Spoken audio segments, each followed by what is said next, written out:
ए बाबू क्या बनाना चाहते हैं आप?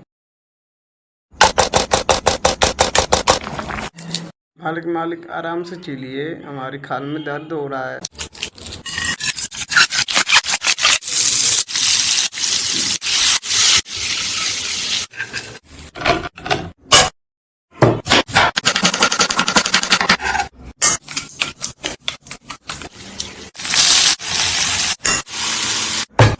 रुकिए रुकिए बख्तरदार मालिक, हमारा सारा खून निकल जाएगा।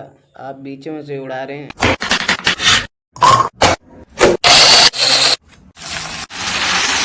हमारा फीका रंग है मालिक, अभी मत डालना, नहीं सब्जी आपका बढ़िया नहीं बनेगा।